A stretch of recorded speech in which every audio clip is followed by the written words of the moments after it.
Hey everybody, welcome back to the Sixer Sense podcast. I'm your host Lucas with Chris, and this is the night of the last preseason game for the Philadelphia 76ers, and we have a lot to talk about. But first, how are you doing? I'm doing good, Lucas. How are you? I'm good. I actually did the adult thing and bought my first Philadelphia 76ers jersey. Nice. Al Horford, I assume? No. I'm not as cool as you, obviously. I got a Joel Embiid basic blue jersey. I almost got one of the alternate jerseys, like one of the city editions, but I'm just like, I need to have a regular jersey first before I get all the fancy stuff. Though I am thinking about getting, I don't know if I'm going to get a city edition yet. I might wait for them to go on sale, but I might get a Jared McCain city edition t-shirt if Jared McCain is everything that I hope and believe in. But I'll wait until like February or March to do that. That's good. I have not bought a jersey since I got my Al Horford and Ben Simmons jerseys. You learn from your mistakes? They were not, I I didn't want to put that on anyone else. Did you what did you honestly think Al Horford was going to be here for a while, or did you I get the really like jersey? him. He signed a 4-year contract, Lucas. I mean, yeah, but like you knew it wasn't a clean fit there. I think most of us thought it was going to go really well. I didn't. I thought they messed up as soon as Jimmy left. Most Sixer fans did. Did you say Zach Lowe did? I love Zach Lowe. Let's be clear. I think he's one of the greatest basketball minds ever, but he is not infallible, okay?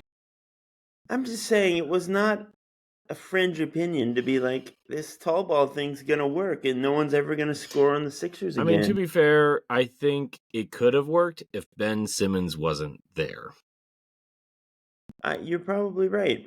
Al Horford was a really good player. I think Twin Towers is coming back in the NBA, and Joel and Al would have made a good Twin Towers, except for the fact that, Ben wouldn't shoot. That's the problem, because I remember when I was writing for Fansite as a co-site expert, I was doing the deep dive research, and the numbers showed that Joel and Al sharing the court together without Ben was actually a plus positive. But, that was such a small number because Ben was Ben.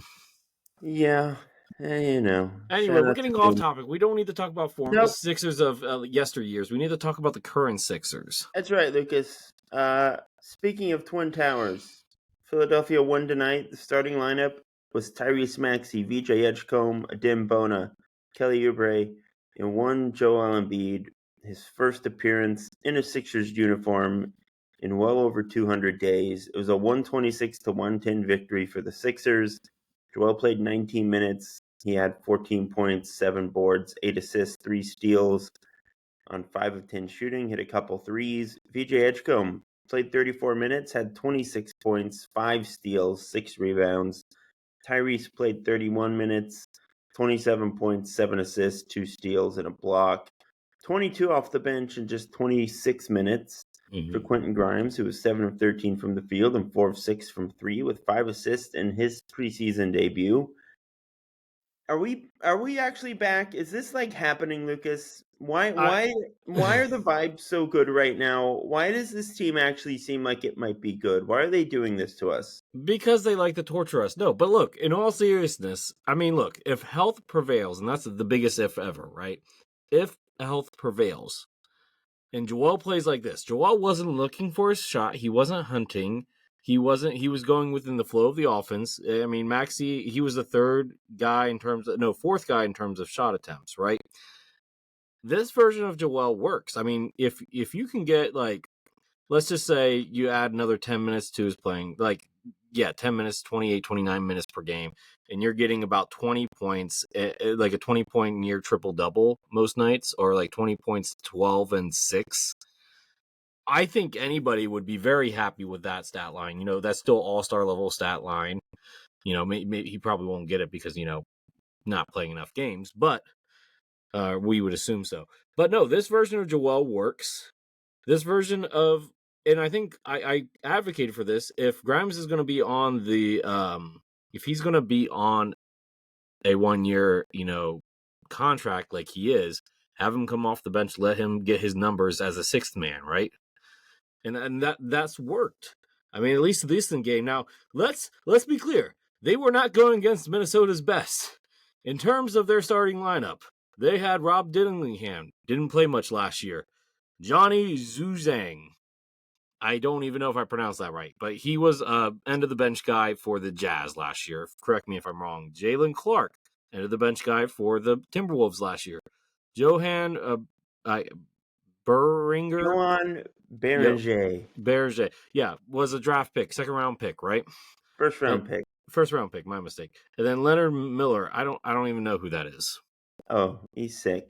That's Yeah. So anyway, so crazy and then like variable. their bench, I only recognize one, two, three names on there. The rest of these guys are Bones Highland, Delaware's own Bones Highland, who has after fun rookie season has been pretty much quiet in the NBA since. Elise Johnson had a cup of coffee in the past, and Enrique Freeman that he played for the Pacers last year. That's all I know about him. The rest of these guys, I don't even know who they are. So look, to be fair, let's put this in context. The Sixers played essentially what we suspect will be their opening lineup on game night. Suspect, because I should note that Nick Nurse said in an interview recently that it's fair to strongly anticipate VJ being in the starting lineup, which is great. Yeah. And I think Kelly being the 3 is probably expected until Paul George comes back. I don't think Paul George is playing the 4 this year. Okay, so let's just get to it. Do we think Adimbona is starting on opening night? Ooh, that is a tough one there. I wouldn't. I'd go Dominic Barlow personally, and they did start Barlow in the second half of this game. To be clear, I think Barlow's just more of a natural 4. There is positives with starting Bona. Obviously, he had 5 offensive rebounds in this game, so clearly there is a positive there. It does limit you a little bit defensively in terms of perimeter defense, but he does make it up in rebounding and shot blocking. But Barlow's a little bit more versatile, but not much. I mean, he can shoot, but he's not much. He's not much of a shooter. But I don't see Paul George playing power forward this year. It does not seem like they are planning on doing that this year. Yeah. I mean, I don't know. I wouldn't say that is set in stone. I do Maybe think it's we're gonna not, but see. it doesn't feel like the vibes are going towards that way. I think once everyone's healthy, again, if If everyone's healthy, we're gonna see a fair amount of smaller lineups just I'm because sure of we will, but I players who. don't think we start off the game that way. Yeah, that's fair. Especially once McCain's back, things are gonna get a little bit funky. But yeah, I mean, look, I tend to agree. I would guess that Barlow gets the starting nod at the 4 on opening night. That would be my presumption. Seems like VJ is going to start, like you said. I understand the case for Bono. I think we will see Embiid and Bono lineups from time to time this year, but Oh I yeah, just don't think that's your starting group. yeah. And yeah, as far as Embiid goes, he looked really good tonight. Like he looked pretty comfortable out there. He was super active on defense. We mentioned the steals, efficient, the mid range. He hit a couple threes. Like it was just all very positive. We've there's been reporting about the Sixers trying to run this more kind of motion offense where they move the ball around, have more people handling, and don't get as stagnant as they were last year. Like that's kind of been Nurse's thing, is to just run everything through his stars and Hmm. have the offense orbit around them. And I think he's trying to spread the wealth a bit more, get guys in motion, which is what we were all clamoring for last year. It's kind of ridiculous that they didn't do that. In theory, that would help the offense hold up better when Joel's not out there. You just have a more Well, I think varied ways. everybody was blindsided with how severe Joel's knee was last year, and I don't think Nick Nurse adjusted well to it. Yeah, but I mean, that I'm glad that these changes are being made now. Mm-hmm. All the energy around this team seems to be pretty darn positive. Like Mm-hmm. they seem to be practicing and competing hard. They seem to like each other a lot in a way that was not so apparent last season. I think VJ has had like a real impact Yeah. on the culture. I think like everyone in that locker room just believes in VJ, and it's kind of hard not to at this point. This was an amazing like home debut for him, like you said, against like second and third string guys from Minnesota. So we should maybe temper expectations a little bit, but because we hadn't won a preseason game at all. But we hadn't had Joel or Quentin Grimes either. So like this obviously means very little with the fact that we won tonight. That's not really important. It's That's not, how but everybody looked. the process, so to speak, was The good. process. And yeah, this is a very nice way to end the preseason. I'm sure this team won't break our hearts in any way, shape, or form. Good on everyone. The season's over. It was super fun. I had a great time. I can't wait for 2026, 2027. Okay. You ready, Lucas, to talk about opening night? Yeah, let's go to it. So, in case you didn't know, the season's not actually over, guys. It starts on Wednesday. We are playing the Boston Celtics, a team we know very well, although it looks quite different this year. No Kristaps Porzingis, no Jason Tatum, who is hurt, no Jrue Holiday. We kind of just talked through this, Lucas. We both are in agreement that Barlow is going to start at the 4. That's our expectation. Yeah. Okay. Yeah. How many Kelly's minutes? Kelly's probably gonna start at 3. I think so. Yeah. How many minutes does Joel play in game 1? No more than 24. Okay. He played 19 again tonight. Yeah. In his first game back. And honestly, this is an unfair question to ask because we don't know how his knee's going to react to this game tonight. We need to see. Wouldn't it be hilarious if they're like his knee is swelling and he's out indefinitely? Oh, that would be something. Ha ha ha yeah. ha ha. Like the Kawhi Leonard laugh. Ha ha ha ha ha. Yeah. Okay. 24 minutes is, I think, fair. I might go more towards 28. I think they're gonna play him if he's out there. But yeah. Well, at least he has an easy matchup against Nemiskita. Yeah. Boston's front court is not what you would and call Xavier Tillman. Right now. Yeah, it's Xavier Tillman too. Yeah. Don't forget about that. And Luka Garza's got some size. I do like Luka, but he can't defend anybody. No. Chris Boucher is going to score like 30 because that's what he does. That would be not against Dominic Barlow. Dominic Barlow will not allow that. You'd like to think that's the case. I would like to. All right, Lucas. Who plays more minutes, VJ Edgecombe or Quentin Grimes? I'm gonna say VJ. I mean, look, he played 34 minutes tonight. By the way, Paul George, Trent Wofford ruled out for this game. Isn't there a very important Celtic ruled out for this game too? Or at least injured? Jason Tatum? No. Don't play coy. No, Didn't Jaylen Brown yeah. I don't know. Has he been ruled out? I can check. I got it. I got you. Jaylen Brown's injury update put Celtic star's status in question. So he's questionable. Wouldn't that be nice if we didn't have to deal with Jaylen Brown either, and we just that's what you like, and then they lose anyways, and then you just feel worse. So it's. I mean, it would be really sucky if Anthony Simons lights us up. That's all I'm gonna say. We never have problems with small guards. Okay, never. It's never been an issue for us. And they don't have 2 really good ones. So, Derek White is not small. I was talking about Peyton Pritchard. Okay. Well, yeah, there's him too. Forgot about him. Thanks. Yeah. Okay. I agree. I think Edgecombe plays more. We'll see. It seems like they're really committing to Grimes as like the 6th man. And that's okay. It could be close. It probably will be close. But yeah, depends on how VJ plays, really. Yeah. All right. Who plays more minutes, Dominic Barlow or Kelly Oubre? I'm going to say Kelly, probably. I mean, Barlow, you have other options as a power forward and Jabari Parker. I don't really know who Kelly and then Justin Edwards. I mean, Justin Edwards, let's be real. He's not been they're impressive. fading Justin a bit. Well, to be fair, Justin's kind of fading himself, so. Sure. Yeah. I agree. I think Kelly is the answer here. All right, Lucas. Who's going to win? Who's going to win? The Sixers, of course. Of course, yeah, naturally. I'm not worried at all. No concern.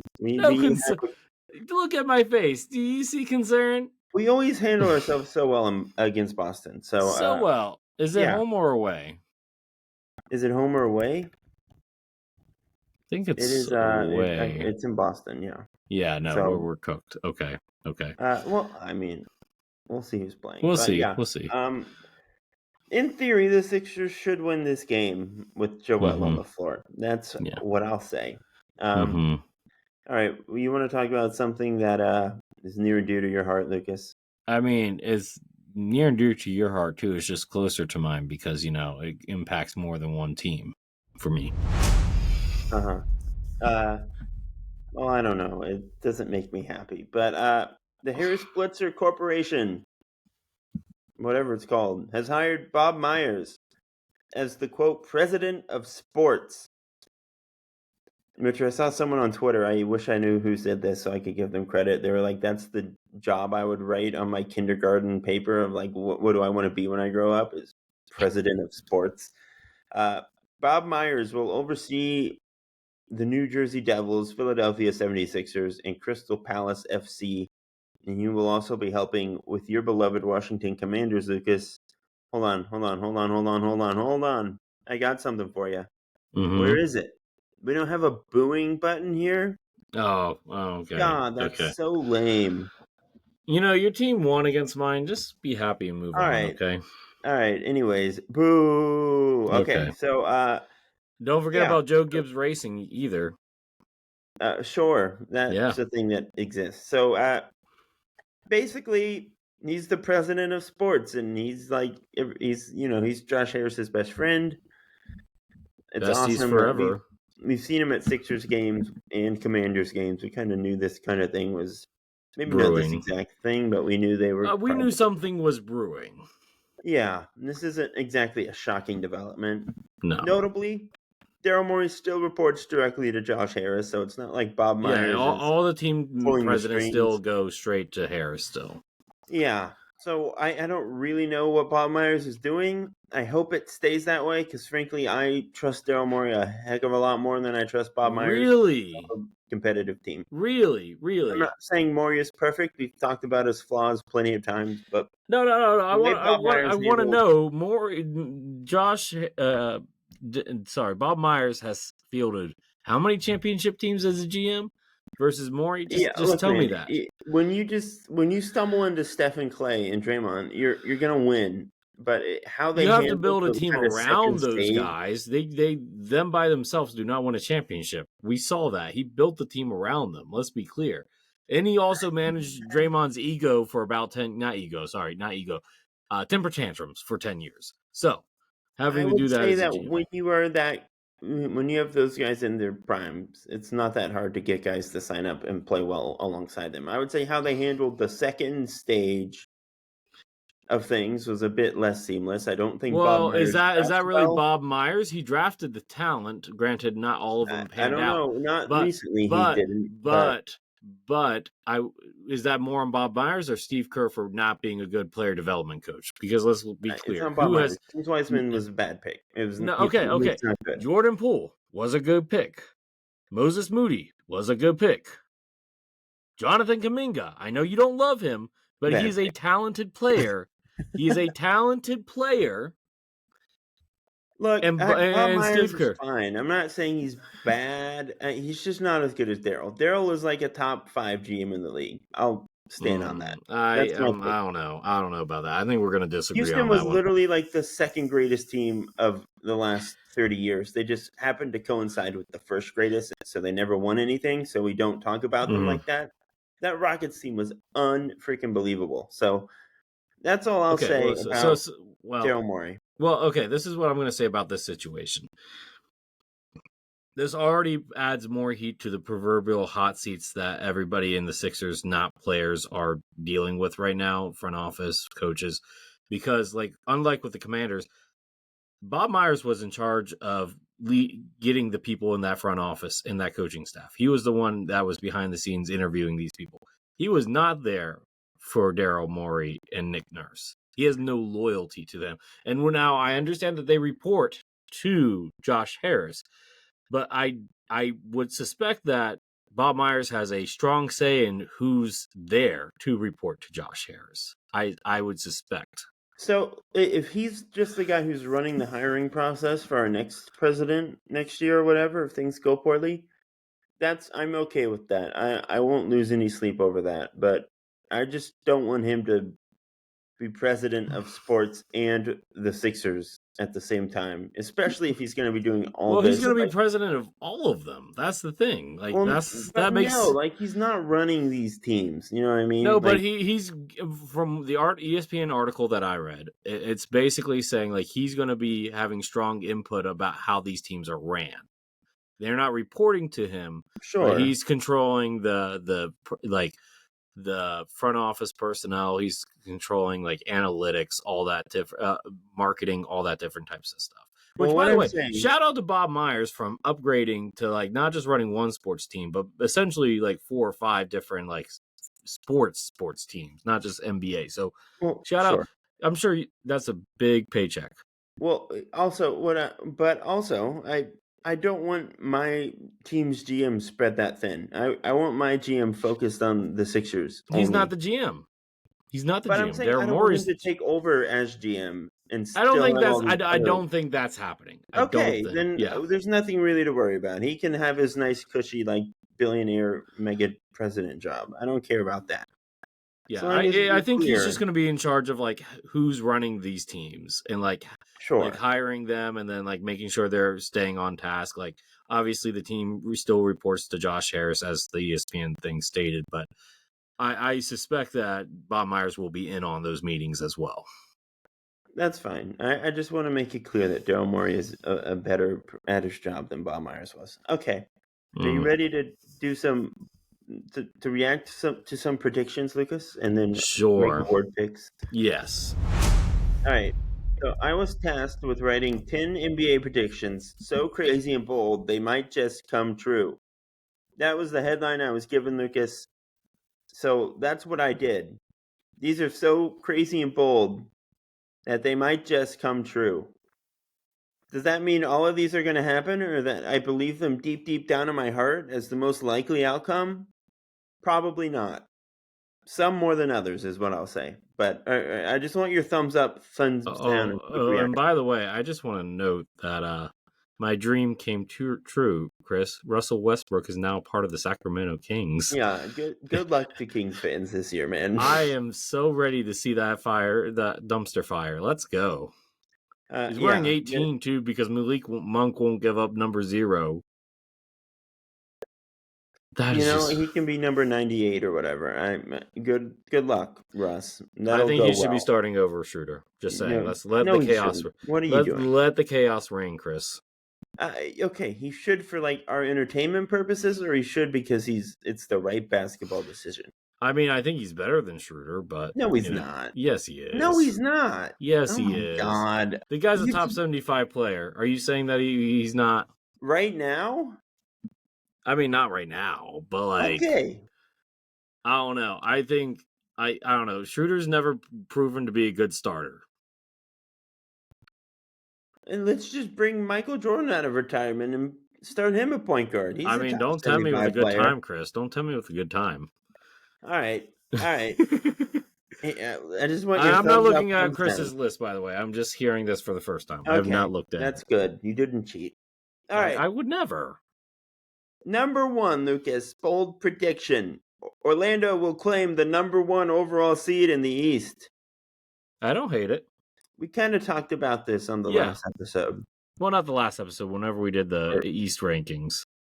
Well, we talked a little bit about it on the last episode of like which team is going to make the biggest leap. Yeah, okay, yeah. I think Orlando has the bones to be the number 1 seed. They just need Jalen Suggs to get healthy. That's the biggest thing because he's still not playing yet. Yeah, that will be important. All right. Bold prediction number 2, Lucas. This is probably my boldest, if I do say so myself. You're pretty bold. Both Amen and Asar Thompson will be all-stars this season. I think Amen will. I just don't think Asar's there yet. I don't think. We'll talk more about that later. All right, bold prediction. Number 3. Jason Tatum returns but the Celtics still missed the playoffs. Yeah. They're Because really he's not not a coming good back roster. until like February, March. Like that's the earliest, right? Yeah, And like I just think they're going to be too much in a hole. I agree. All Yeah. right. Bold prediction number 4. Cooper Flagg will be an all-star as a rookie. Hmm. Can I do like a halfway in between? I'm not sure. Sure, that's fair. Yeah. I'm not sure. All right. Bold prediction number 5. The Hawks will finish with a top 4 seed and the best odds for the number 1 overall pick, courtesy of the Pelicans. Ooh, that's spicy. I think it's possible. It really is. It's kind of Yeah. embarrassing that the Pelicans did that. Okay. Bold prediction number 6, right? 6. The Warriors will miss the 2026 NBA playoffs. Ooh. They're old. Everyone They in their are. lineup is 37, basically, except for Moses Moody. Draymond is the second youngest Warriors starter at 35. Ooh. I hate to say this. Is it more or less likely? It's probably more likely than you said. Miss the playoffs? Not. Yeah, the West is tough. You need to be durable and fast.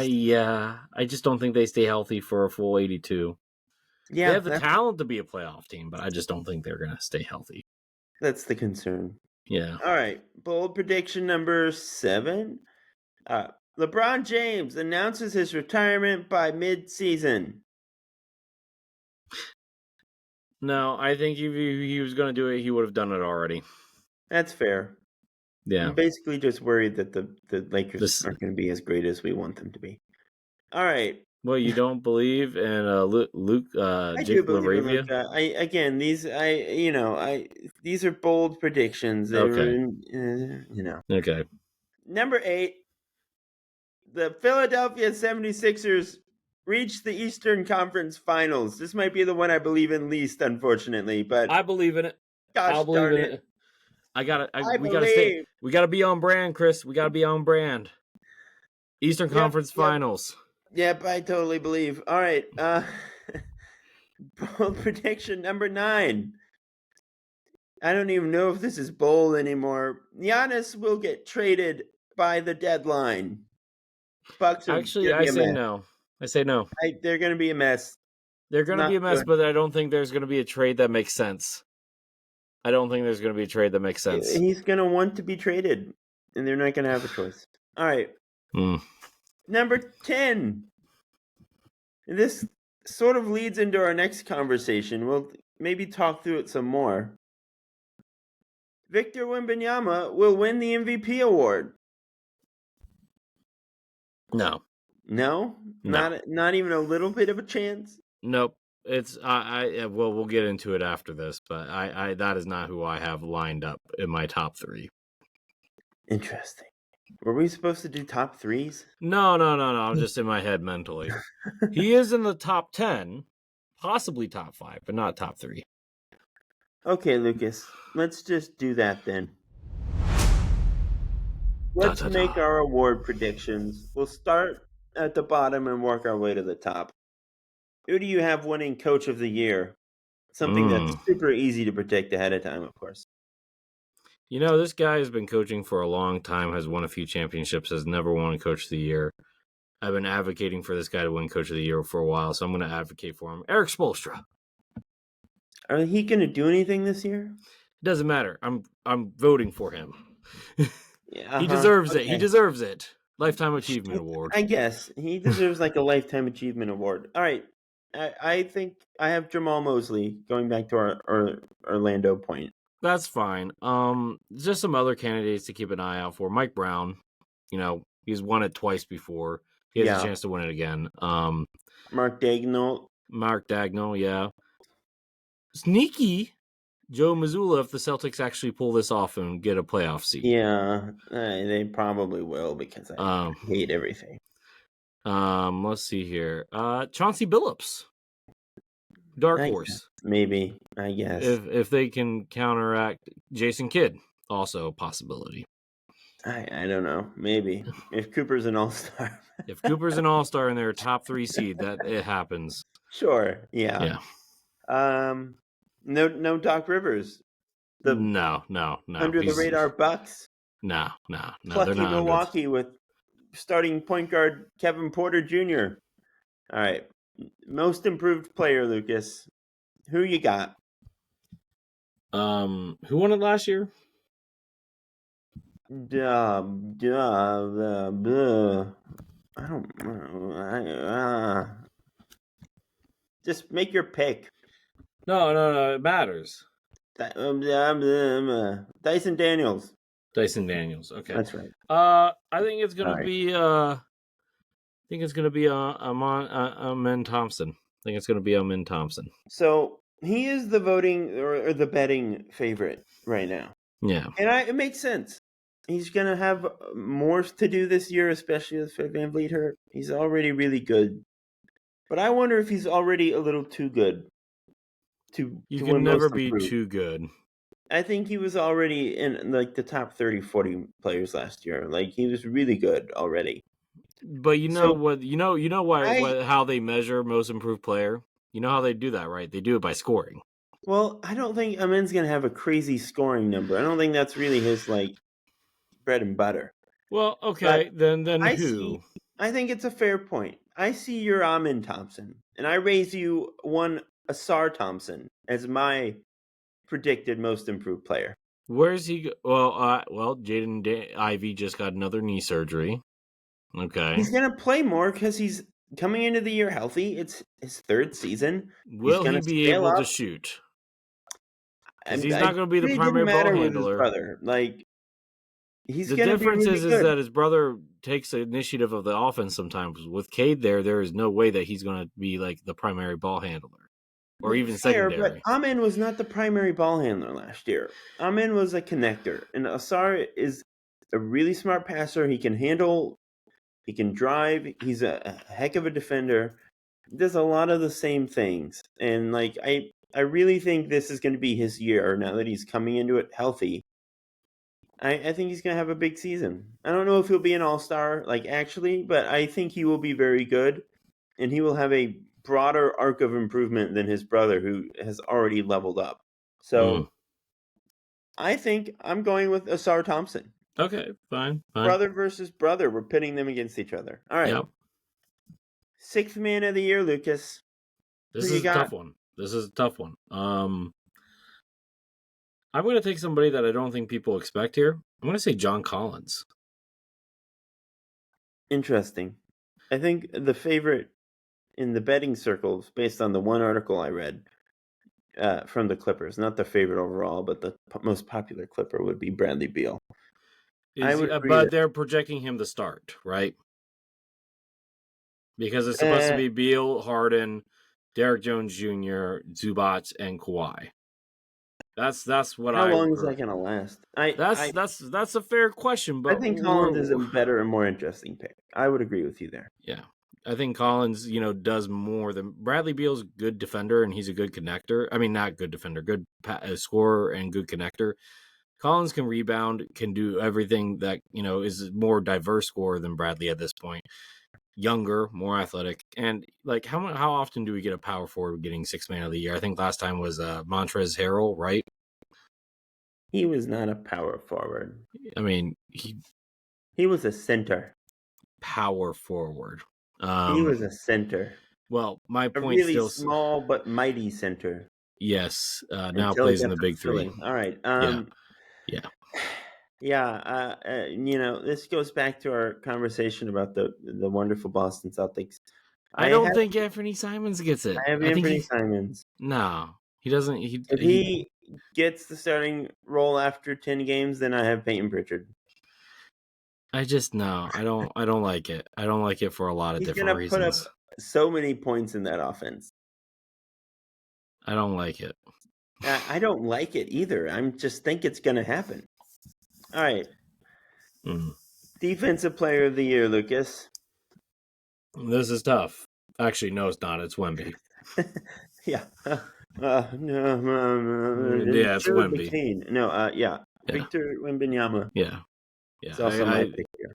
Though I heard somebody say it was somebody Zach Lowe was interviewing, and he was like, "No, I'm in." I'm like, "Look, I like it. It's a spicy pick, and maybe he's the guy if Wemby doesn't get to 65 games." That's the thing. Let's talk about who would be the guy if it's not Wemby. Is it Evan Mobley, Jaren Jackson Jr.? I wouldn't be shocked if it's Mobley just repeating. I think it's Mobley repeating. Yeah, right? I think that would be the safest bet. I do think Amin is a good dark horse. Are we not giving Dyson Daniels any shot here? He could. I'm interested to see if he's like putting up the same stifling as he was last year. He was really awesome last year. If he can keep it up, then yeah, he would be in that mix. Mm-hmm. Yeah, Wemby's the obvious one here for the next decade, probably. Rookie of the year. I don't think it's going to be Cooper. I don't think it's going to be Cooper. I don't. And it's not because Cooper's bad. So I just think and this might be the homer in me, but I'm going to go VJ. It's not like Cooper hasn't been having awesome preseason games too. I'm not saying that he hasn't, but at the same time, VJ. Yeah, look, if Cooper gets hurt, VJ would be very high on my list. But because I don't think Ace Bailey gets it because his team's awful. If Cooper gets to 65, it's Cooper. He's gonna be an all-star. You think it's already sketched in? I can't say it right now. Yeah, he's like one of the greatest freshmen of all time. He's like a historically dominant young player. He's going to be really good. Even in Dallas, where I don't really trust them to put him in the best spots all the time, I think he's going to be awesome. I think they're going to be competitive-ish, at least. And once Kyrie gets back, they have the potential to be really, really awesome. So, yeah, I'm going to pick Cooper Flag. I think I just don't like the idea of point Cooper. I don't like that. I get that, but I mean, he's going to put up numbers with the ball in his hands, and really, I think he's more. I think VJ's going to put up numbers. Let's not. VJ's going to be like the fourth or fifth guy on offense a lot of the times. Like, and he was what, the third guy on offense tonight, third or fourth guy tonight, right? And he still had Joel. Tyrese McCain's going to come back eventually. You got Quentin off the bench. You got Paul George coming back soon. Do we honestly believe Paul George is going to be that big of a factor on offense? Yeah, I mean, yeah, he's still going to be like... Okay, even if it's not VJ, you still have Ace Bailey, who we think is now going to be a bucket, right? I mean, yeah, I think Utah is probably the best place he could have gone. Mm-hmm. One of the best places he could have gone. I think they're Washington, yeah. Well, no, I think like if he was going to land on a crappy team, Utah was the best crappy team to go to because they have the best coach. Well, and honestly, like if their young guys actually start like playing like they can consistently, they could be an interesting team in the West. A good offensive team for sure. Well, I mean, Walker Kessler is a good defensive anchor too, and they have Walker Kessler, who is probably not going to get traded again for the third year. Honestly, they just need to extend him so that this trade stuff ends. I agree. I think he's more than worth it. Would you trade Austin Reeves and 2 firsts for him? Because that's what they're asking for. Where you go? Oh, is that your sister? Sorry. Was that your sister or your mom? Was that your sister or your mom? It was my sister. Oh, okay.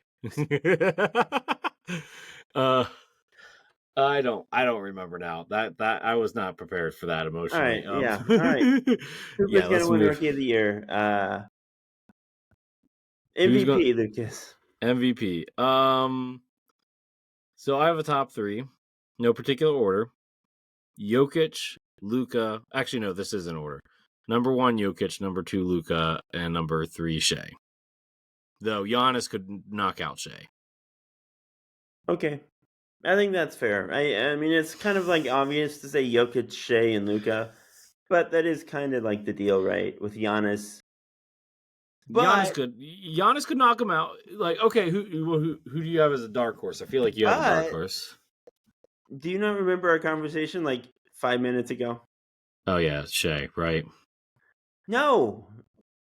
Think, Lucas. the last bold prediction.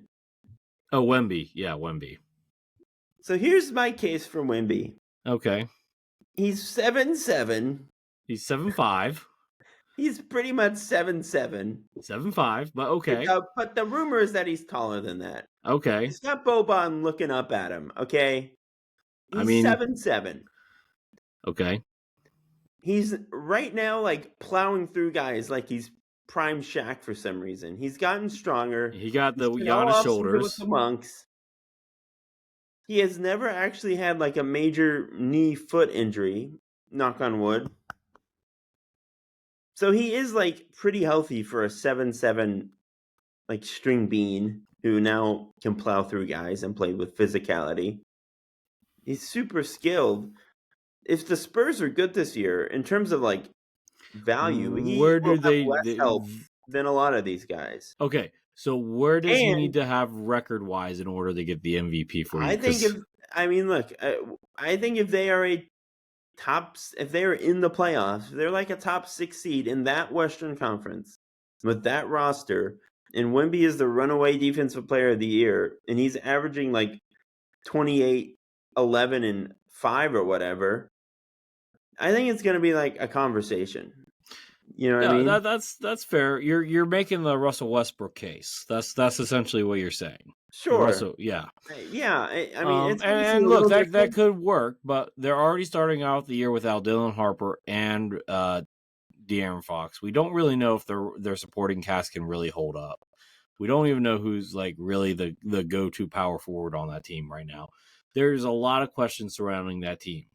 I agree, but in a way that could improve his case. It could improve his case, but do you think, honestly, he is enough to carry that team to a top 6 team if Fox is questionable this season, Harper's questionable this season, and no development from Shohan, Castle offensively? Look, man, I'm making a good point. He will be in the conversation, is what I'm saying. If he can do it, sure.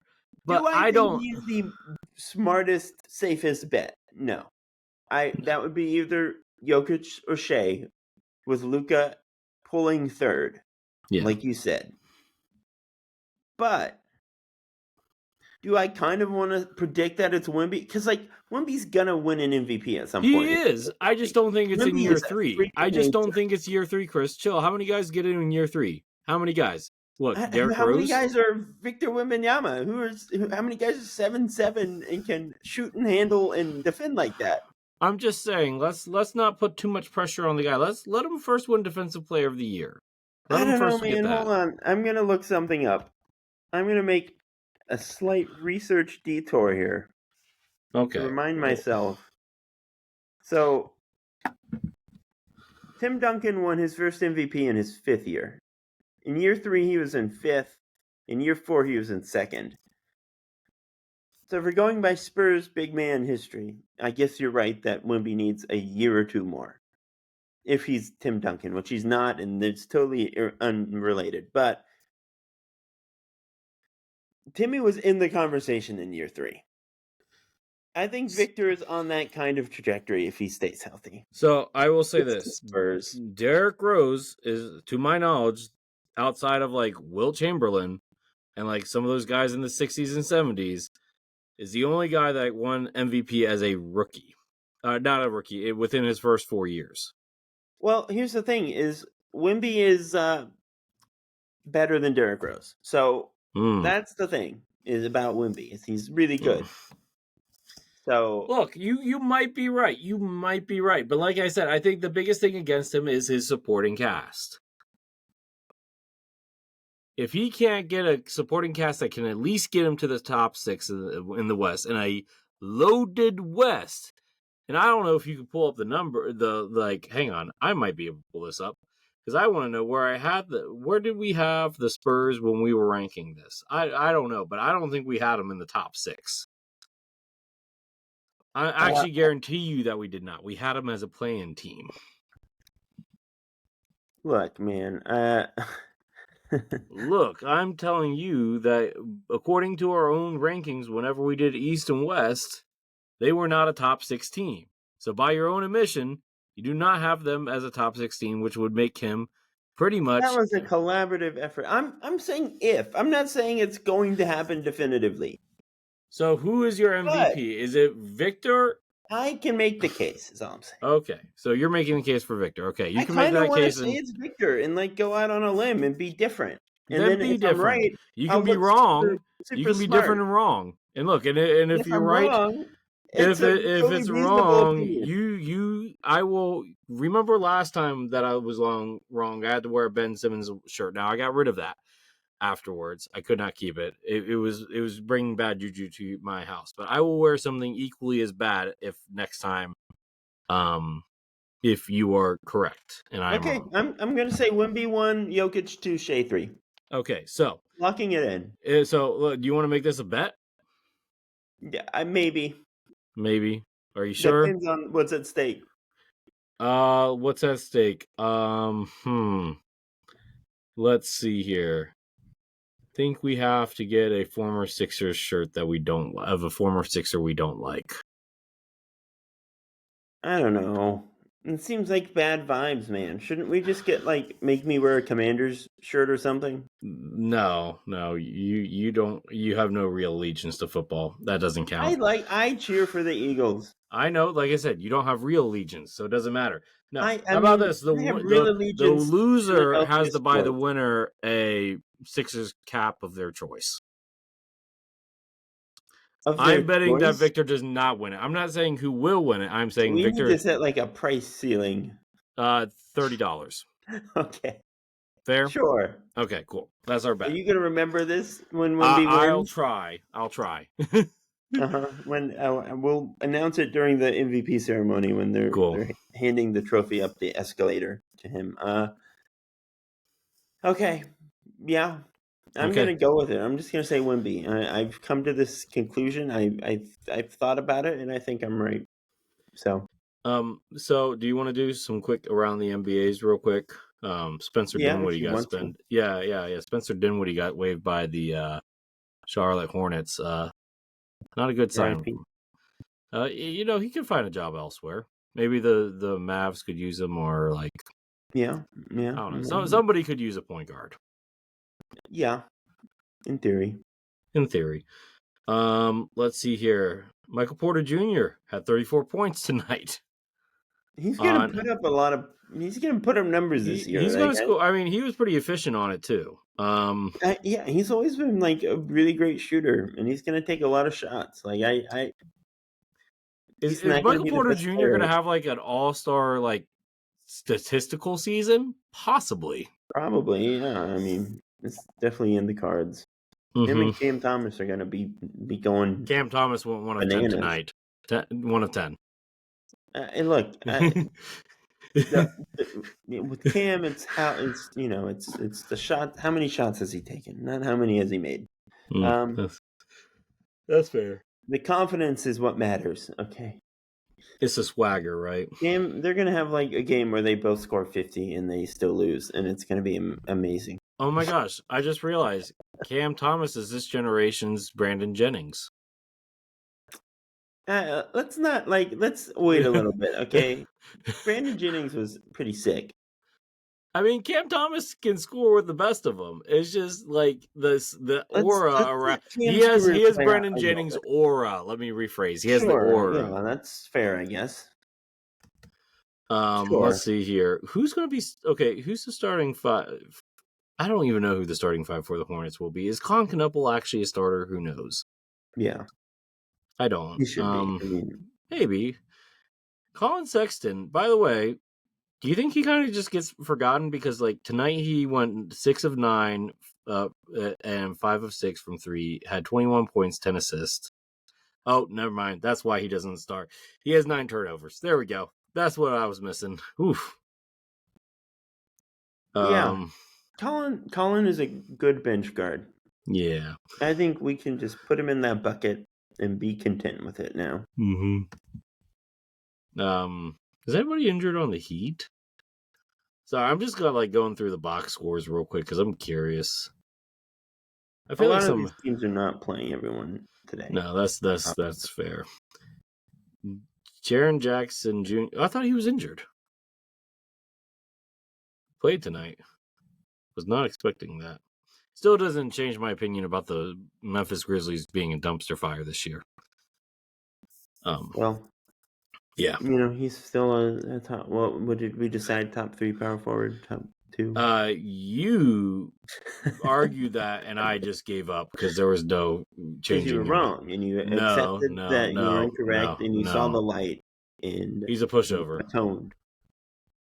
Oh, the Nuggets and your Thunder played tonight. Ooh, I saw Tibbs was at Thunder practice today. That seems like a terrible idea. Unless he's an assistant. Yeah, well, yeah, he's not going to... I don't think Dagnall's job is in any jeopardy right now. That is very true. Yeah, all right.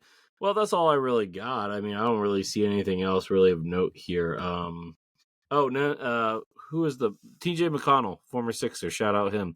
Out for a month, hamstring injury. And it appears Jeremy Grant does not want to come off the bench, even though that's probably the best thing for the Blazers at this point. I believe that. That sounds like Jeremy Grant to me. Jeremy Grant, know what road you're on right now. You don't want to be that guy that doesn't refuse to give up. It's very clear that he is not happy with his situation at the moment. Well, who are you going to trade him for? I don't know. Technically, you just have to let him pout. Okay, hear me out. Would you trade Paul George for Jeremy Grant? No. Why? No. Stop. No. Okay. What does Jeremy Grant do better than Paul George? Less guaranteed money. Yeah, but he sucks. So he doesn't suck. He's just not. He's past his prime. So is Paul George. Paul George is better, I would presume, unless Paul George really falls off. Paul George is significantly better by the necessary multiples of their salary. They're both overpaid, but I'd rather overpay for Paul George. Okay, fair enough. I think. You think? We'll see. I guess we'll see.